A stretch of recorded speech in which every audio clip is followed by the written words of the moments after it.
नमस्कार, ये हो गैलेक्सी प्रदेश न्यूज। शुरुआत में हेडलाइंस।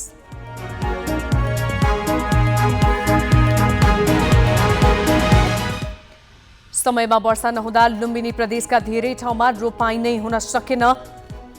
धान रोपिएका खेतमा पनि ध्वजा फाट्यो। यातायातको असुविधाले ताप्लेजुङको लाङचुङकोलामा दैनिक उपभोग्य वस्तुको भाव चुलियो। 1 किलो नुनकै मूल्य 115 रुपैयाँ। चीनसँगको नाका बन्द हुँदा थप समस्या। दैलेखको आदर्श माविमा कम्प्युटर खरिदका लागि गाउँपालिकाले दिएको 15 लाख बजेट हिनामिना। अनुगमनकर्तालाई देखाउन अर्कै विद्यालयबाट कम्प्युटर ल्याइएको खुलासा। र पोखरामा एटीएम फुटाएर पैसा चोर्ने एकजना पक्राउ। चोरीमा संलग्न अर्का एकजनाको खोजी जारी।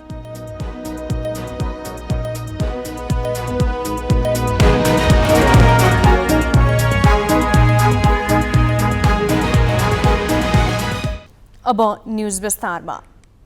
समयमै वर्षा नभएका कारण असार सकिदासम्म लुम्बिनी प्रदेशका धेरै क्षेत्रमा रोपाई हुन सकेको छैन। असारको मध्यतिर परेको आकर्षे पानीको भरमा रोपाई गरिएका खेतमा अहिले ध्वजा फाटेको छ। रोपो सुकेर पहेलिन थालेको छ। महिना सकिएर साउन महिना सुरु भइसकेको छ। यति बेला वास्तवमा भन्ने हो भने झमझम पानी पर्न पर्ने मौसम हो। तर अहिलेको अवस्था हेर्ने हो भने टन्टलापुर घाम लागेको छ। अषाढ महिनामा मानव रोपेर मुरी फलाउने किसानहरूले मेहनत गरेर आफ्नो खेतमा धान रोपाइ सकिसकेका छन्।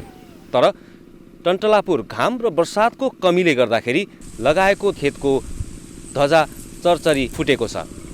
र यो अवस्थामा उनीहरूले लगाइसकेको धान समेत सुक्न थालिसकेको छ भने कतिपय बाँकी रहेका खेतमा लगाउन तयार पारिएको धानको बिउ समेत सुक्न थालिसकेको छ।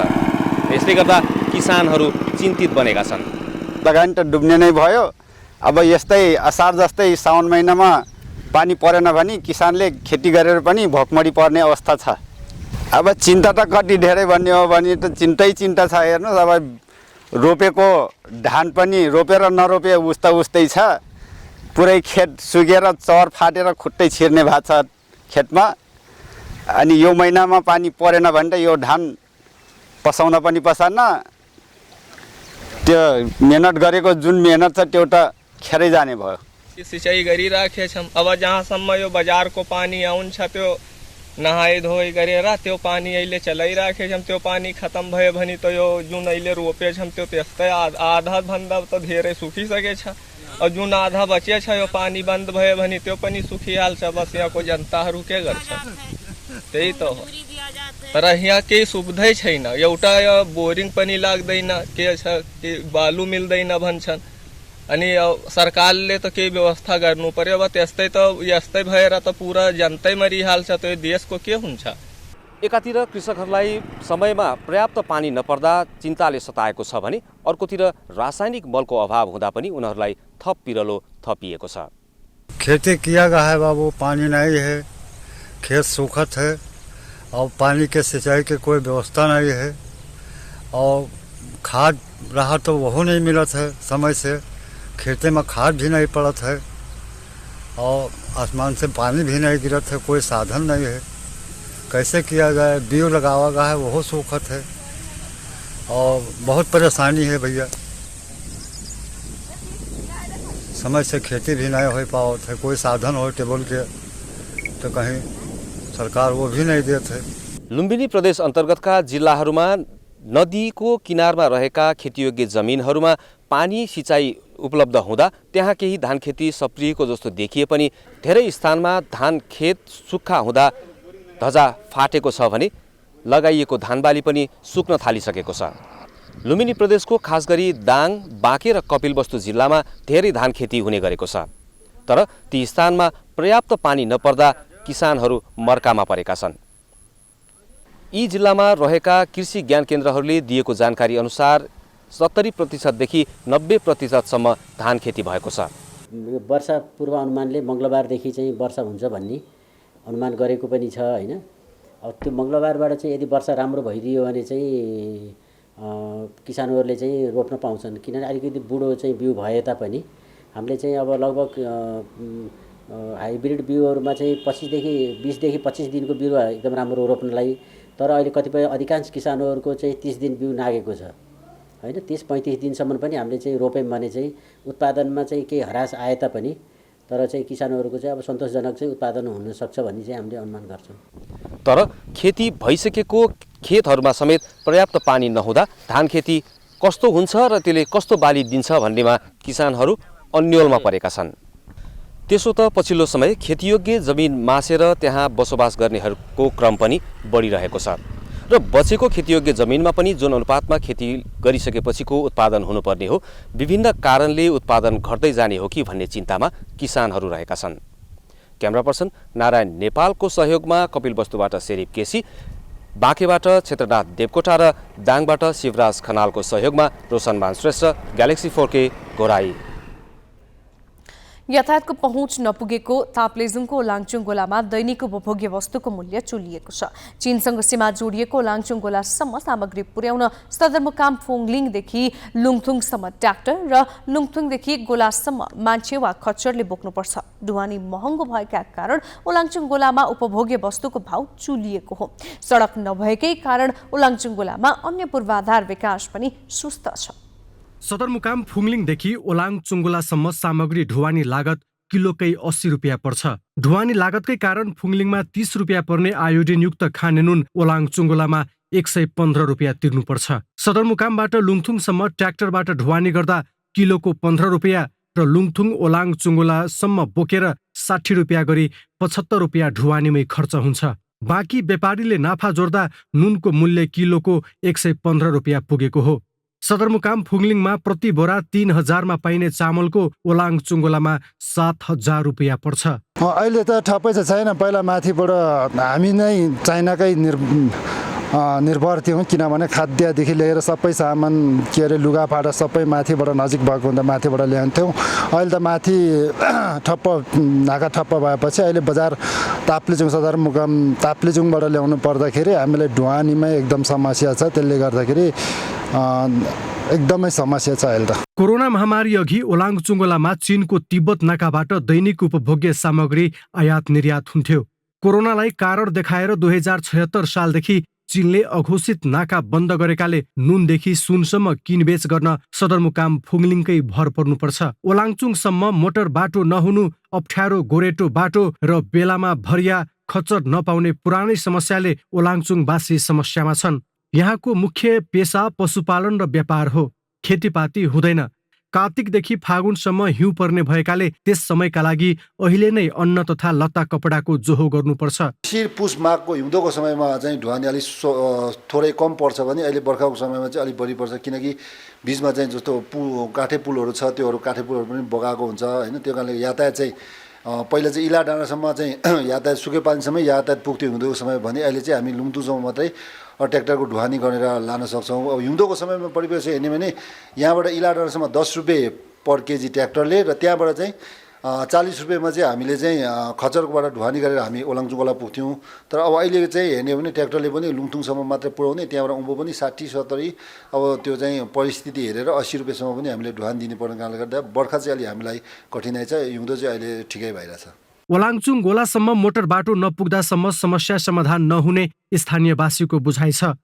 त्यसैले सडक निर्माणलाई मुख्य प्राथमिकतामा राख्न स्थानीय सरकारसँग उनीहरूको माग छ। तमोर करिडोर अन्तर्गत धनकुटाको मूलघाटदेखि ओलाङ चुङ्गोला हुँदै टिपतला भन्ज्याङ जोड्ने सडक प्रदेश 1कै समृद्धिसँग जोडिएकाले त्यही सडकको प्रतीक्षामा छन् ओलाङचुङवासी। ग्यालेक्सी 4Kका लागि ताप्लेजुङबाट देवराज गुरुङको रिपोर्ट। ब्रेकपछि बाँकी न्युज। दैलेखको एउटा विद्यालयले पालिकालाई समेत झुक्क्याएर 15 लाख रुपैयाँ जुहाम पारेको छ। आदर्श माध्यमिक विद्यालयले अनुगमनकर्तालाई देखाउन अर्कै विद्यालयबाट केही क्षणको लागि कम्प्युटर ल्याएर 15 लाख कुम्ल्याएको हो। भैरवी गाउँपालिकाले कम्प्युटर ल्याब निर्माणका लागि 2 पटक गरेर 15 लाख रुपैयाँ आदर्श माविलाई उपलब्ध गराएको हो। आर्थिक वर्ष 2077-78मा 5 लाख रुपैयाँ र 78-79मा 10 लाख रुपैयाँ विनियोजन भयो। तर विद्यालयले भने अहिलेसम्म कम्प्युटर खरिद नै नगरी रकम झ्वाम पारेको छ। आर्थिक वर्ष 2078-79 लागि विनियोजित बजेट भुक्तानी दिन गाउँपालिकाका उपाध्यक्ष देवी भण्डारी सहितको टोली महादेव मावि र आदर्श माविमा पुग्यो। अनुगमन टोली पुग्दा महादेव माविमा कम्प्युटर ल्याबका सामान देखिए पनि आदर्श माविका शिक्षकले भने ताला खोल्ने साँचो नभएको र अर्को दिन आउन अनुरोध गरे। भोलिपल्ट आदर्श माविको कम्प्युटर ल्याब अनुगमनमा पुग्दा नयाँ कम्प्युटर राखिएको थियो। तिनै कम्प्युटरलाई रुजु गरी उपाध्यक्ष सहितको टोली फर्कियो। टोलीले गाउँपालिका कार्यालयलाई रकम भुक्तानीका लागि प्रतिवेदन प्रस्तुत गर्यो। पालिकाबाट रकम भुक्तानी भयो। रकम भुक्तानी भएको 2 दिन नबित्दै आदर्श माविको नक्कली काम सार्वजनिक भयो। सजाएर राखिएको कम्प्युटर विद्यालयले किनेको नभई अनुगमन टोलीलाई देखाउनका लागि महादेव माविबाट रातारात ल्याइएको भेटियो। त्यो सामान पहिला भएको र पछि खाली कसरी भयो भन्ने मात्रै मलाई चासोको विषय हो। कसरी हो के हो योमा मेरो मिलोमत उपाध्यक्षको मिलोमत कुनै छैन। जनतालाई म स्पष्ट गर्न चाहन्छु, मेरो मिलोमत भए मलाई पनि कारबाही होला, नभए यहाँ यस्तो भएको कारणले गर्दा जसले जे बदमासी गरेछ त्यसलाई कारबाही हुनुपर्छ भन्ने मेरो उपाध्यक्ष भनाइ छ। घटना बाहिरिएपछि आदर्श माविका विद्यालय व्यवस्थापन समितिका अध्यक्ष, प्रधानाध्यापक सहित लेखा शाखाका कर्मचारी सम्पर्कमा छैनन्। विद्यालयको हरकतले पालिकामा बेथिति भएको भन्दै जनप्रतिनिधि समेत रुष्ट छन्। गलत नियत बस यस्तो भएको छ र कम्प्युटर खरिद नगरिकन फर्जी बिल हालेर अब भुक्तानी लिएको छ भने त्यस्ता गलत काम गर्ने जो कोहीलाई पनि हामी कानुनी दायरामा ल्याउनको लागि म वडाध्यक्ष तर्फबाट आफ्नो भूमिका के खेल्नुपर्छ त्यसको लागि म प्रतिबद्धता पनि जाहेर गर्दैछु र तिनलाई दायरामा ल्याउनको लागि म यथाशीघ्र आफ्नो बलबुद्धीले जहाँ जे गर्न सकिन्छ त्यो गर्नको लागि म तयार। कीर्ति काममा आदर्श मावि र महादेव माविको संलग्नता रहेको देखिए पनि महादेव माविका प्रधानाध्यापक दिल्लीराम आचार्य भने घटनाबारे जानकारी नभएको बताउँछन्। म अधिकारी मान्छे यहाँ छु, मलाई जानकारी नै छैन। कसले बेच्यो, कसरी बेच्यो त्यो बारेमा नबुझिकनै भन्न सक्दैन मलाई पनि भने। र यो विषयमा महादेव माविको कुनै पनि कम्प्युटर यहाँ दिने सहमत छैन आधिकारिक रूपमा। सत्य सिकाउने, नैतिकता पढाउने पवित्र थलोमा समेत कीर्ति काम हुन्छ भने पालिकाको अन्य विकासमा कति अनियमितता होला प्रशस्तै शङ्का गर्ने ठाउँ छ। ग्यालेक्सी फोकेका लागि दैलेखबाट भक्तबहादुर शाहीको रिपोर्ट। पोखरामा ब्याङ्कको एटिएम फुटाएर पैसा चोरी गर्ने एकजना पक्राउ परेका छन्। पोखरा महानगरपालिकाको मूल गेटसँगै राखिएको एनआइसी एसिया ब्याङ्कको एटिएम फुटाउने सीताराम पुन मगर पक्राउ परेका हुन्। रोल्पाका सीताराम मगरले शुक्रबार मध्यरात एटिएम मसिन फोडेका थिए। मसिन फोडेर फरार मगर सीसीटीभी फुटेजको आधारमा पक्राउ परेका हुन्। सीसीटीभी फुटेजमा मसिन फुटाउन अन्य 2 व्यक्तिको पनि संलग्नता देखिएको छ। उनीहरूको खोजी भइरहेको छ। कर्णाली प्रदेशमा देउडा पर्व धुमधामका साथ मनाइएको छ। नेपालको पश्चिमी भाकामा गाइने देउडालाई कर्णालीका 10वटै जिल्लाका पर्वको रूपमा मनाइन्छ। नृत्यसँगै 1.5 कदम चालेर गोलो घेरा बनाई प्रस्तुत गरिने देउडा गीत पश्चिम नेपालमा विभिन्न पर्व, मेला, विवाह लगायतमा गाइन्छ। देउडा पर्वका अवसरमा कर्णाली प्रदेश सरकारले आज प्रदेशभर सार्वजनिक बिदा समेत दिएको छ। पुराना कला संस्कृतिको झल्को दिने छुटेका साथी सङ्गीतसँग भेट हुने भएकाले पनि टाढा टाढाबाट वृद्धहरू देउडा खेल्न वीरेन्द्रनगर आएका थिए। यो पश्चिम जस्तो भन्नुहुन्छ भने यो कर्णाली क्षेत्र भयो, सुदूरपश्चिमतिर यो परम्परादेखि चलिआएको एउटा लोक संस्कृति हो। यो लोक संस्कृतिको गरिमा र महत्त्व धेरै छ। यो पुरानो संस्कृति जगाउनलाई हामीलाई धेरै धामा परेको छ, इच्छा पनि छ। सुदिन छैन कुदिन सम्झने रहेछ। पनि गाउन जान्नुपर्छ, युवाहरूले पनि गाउन जान्नुपर्छ। युवाहरूले हामीले युवाहरूलाई सिकाउन सक्छौँ। नजानेको जानेको युवाहरूले गाउँछन्। पश्चिम नेपालको पहिचानको रूपमा रहेको देउडा भाकामा पछिल्लो समय विभिन्न विकृति विसङ्गति पनि देखा परेको छ। खास गरी नयाँ युवा पुस्तालाई नछोएको देउडा लोप हुन नदिन कर्णालीमा पर्वकै रूपमा मनाउन थालिएको हो। ब्रेकपछि बाँकी न्यूज। प्युठानका 2 गाउँपालिकामा बेरुजु शून्य देखिएको छ। महालेखा परीक्षकको कार्यालयले बुधबार सार्वजनिक गरेको वार्षिक प्रतिवेदन अनुसार प्युठानका सरुमा रानी गाउँपालिका र मल्ल रानी गाउँपालिकाको बेरुजु शून्य भएको हो। पालिकामा आर्थिक सुशासन, कर्मचारी तथा पूर्व जनप्रतिनिधिको लगावका कारण 753 स्थानीय तहमध्ये यी 2 पालिका देशकै शून्य बेरुजु हुने पालिका बन्न सफल भएका हुन्। कानुन रीतपूर्वक काम गर्नुभयो। आयोजनाहरू तपाईँको हरेक काम गर्दाखेरि सबै कागजातहरू पुऱ्याएरै काम गर्नुभएको कारणले चाहिँ यो रीतपूर्वक चाहिँ गरेका कारणले चाहिँ विरोधी शून्य हुनुभएको मैले चाहिँ त्यो चाहिँ अनुभूति गरेको छु। अब हामीले अब यो चिजलाई काम गर्न कायम राख्न लागि अब आगामी दिनमा पनि मल्लरानी गाउँपालिकालाई शून्य विरोधी बनाउनको लागि चाहिँ प्रयत्न गर्ने। महालेखाका अनुसार प्युठानका स्वर्गद्वारी नगरपालिकाको बेरोजु 2 करोड 66 लाख, ऐरावती गाउँपालिकाको बेरोजु 1 करोड 95 लाख 42 हजार, गौमुखी गाउँपालिकाको बेरोजु 14 लाख 21 हजार, झिमरुक गाउँपालिकाको बेरोजु 13 लाख 5 हजार, नौबहिनी गाउँपालिकाको बेरोजु 3 लाख 90 हजार र माण्डवी गाउँपालिकाको बेरोजु 17 लाख 69 हजार देखिएको छ। गत वर्षको बाढीका कारण विस्थापित सिन्धुपाल्चोक हेलम्बुका ट्राउट माछा व्यवसायी पुनः व्यवसायमा फर्किएका छन्। पुरानो सिप र ज्ञानको प्रयोग गर्दै ऋण गरेरै भए पनि उनीहरू व्यवसायमा फर्किएका हुन्। बाढीका कारण ट्राउट माछाका लागि प्रख्यात मिलम्ची करिडोरका 8वटा फार्ममा गरिएको 2 अर्ब लगानी डुबेको थियो। ऋण गरेर थालेको व्यवसाय डुबेपछि पुनः जीविकोपार्जनको लागि यही व्यवसायमा फर्किएको व्यवसायी बताउँछन्। बाढीपछि एकदम गाह्रो भइरहेछ। अब ऋण लाग्यो, पहिलासम्म चाहिँ नष्ट भयो, त्यसपछि अहिले पुनः स्थापना गर्न चाहिँ एकदम गाह्रो भइरहेछ र राज्य पक्षबाट कुनै साथ सहयोग कुनै मिलेको छैन। अहिले हेलम्बुको तिम्बु सहितका 4वटा स्थानमा ट्राउट माछा फार्म निर्माण भइरहेको छ। केही फार्ममा भर्खर भुरा माछा छोडिएको छ। ऋणमा डुबेका व्यवसायीले पुरानै व्यवसायलाई निरन्तरता दिन चाहेपछि स्थानीय सरकारले पनि सहयोगको आश्वासन दिएको छ। आगामी 5 वर्षसम्म चाहिँ कम्तीमा पनि सहुलियत ऋण उहाँहरूलाई उपलब्ध गराइदिनुपर्छ नेपाल सरकारले, किनभने चाहिँ यो ठुलो लगानी उहाँहरूको डुबेको छ र त्यो कुरा एउटा त्यो छँदैछ। तर हामी गाउँपालिकाले गर्नुपर्ने सहयोगहरू अहिले पनि उहाँहरूलाई केही कुनै ठाउँमा जाली लाउनु पर्यो, कुनै ठाउँमा हामीलाई केही सहयोग गर्नु पर्यो भनेर आएको ठाउँमा हामीले गाउँपालिकाले सहयोग गर्दै आइरहेको छ र आगामी दिनहरूमा पनि अब यो नीति तथा कार्यक्रम र बजेट ल्याउने टाइममा पनि उहाँहरूसँग पनि हामी छलफल गर्छौँ।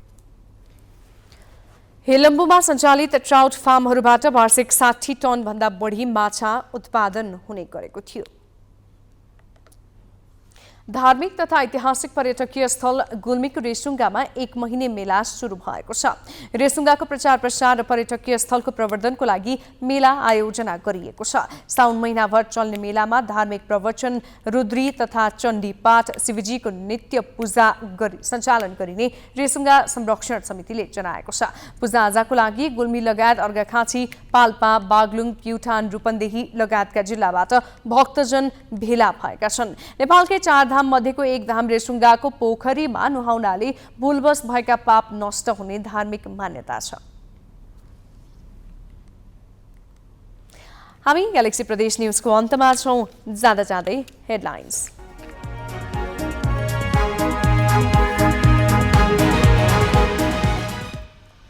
समयमै वर्षा नहुँदा लुम्बिनी प्रदेशका धेरै ठाउँमा रोपाई हुनै सकेनन्। धान रोपिएका खेतमा पनि ध्वजा फाट्यो। यातायातको असुविधाले ताप्लेजुङको लाङचुङगोलामा दैनिक उपभोग्य वस्तुको भाव चुलियो। 1 किलो नुनकै मूल्य 115 रुपैयाँ। चीनसँगको नाका बन्द हुँदा थप समस्या। दैलेखको आदर्श माविमा कम्प्युटर खरिदको लागि गाउँपालिकाले दिएको 15 लाख बजेट हिनामिना। अनुगमनकर्तालाई देखाउन अर्कै विद्यालयबाट कम्प्युटर ल्याइएको खुलासा। र पोखरामा एटिएम फुटाएर पैसा चोर्ने एकजना पक्राउ। चोरीमा संलग्न अर्का एकजनाको खोजी जारी।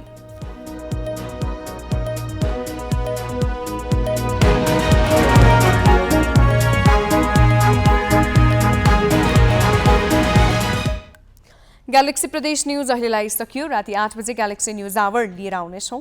नमस्ते।